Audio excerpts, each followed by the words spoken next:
নমস্কার, আমি সীমা মণ্ডল। রাজারহাট নিউ টাউনে আমাদের বাড়ি।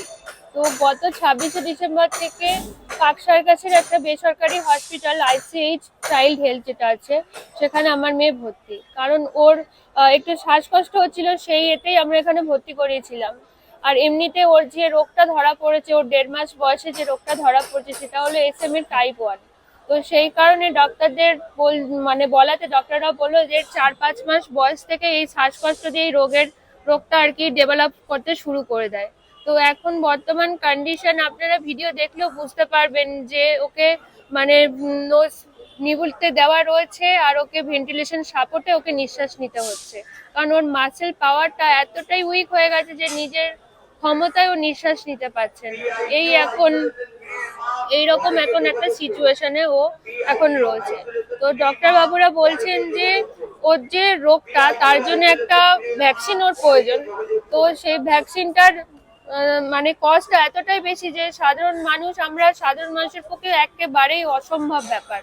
তো সেই জন্যেই এই আবেদন আমার বা অনুরোধ বলতে পারেন, যে একটু আপনারা যদি সহযোগিতা করেন, হ্যাঁ, তাহলে আমার মেয়েটার জীবন ফিরে পাবে। হ্যাঁ, তো ওই ইঞ্জেকশনটার দাম প্রায় 16 কোটি টাকা। ভারতবর্ষের সমস্ত মানুষের কাছে আমার অনুরোধ জানাই আমার মেয়ের চিকিৎসায় সহযোগিতার হাত বাড়াতে।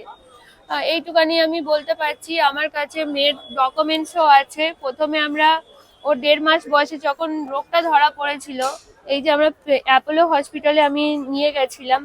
তো ওখানেও বলা হয়েছিল যে এস এম এর জিন ওর একটা মিসিং আছে, এটা কাজ করছে না, সেটাই ডক্টররা বলেছিলেন। আর এখানে বলেছিলেন যে ওর ট্রিটমেন্টের জন্য কিছু ওষুধের কথা বলেছিলেন, যে জোলজেসিমা বলে একটা জিন থেরাপি ওকে দিতে হবে, সেটা ওনারা প্রেসক্রাইব করেছিলেন। এখন বর্তমানে ICH এ আছে। এখানেও আমরা পিয়ারলেস হাসপাতালে আমরা সেকেন্ড ওপিনিয়ন নিয়েছিলাম, সেখানেও ডক্টর সংযুক্তা দে উনিও একই সাজেস্ট করেছেন যে এই ওষুধটাই ওকে দিতে হবে। এখন বর্তমানে ICH এ আছে।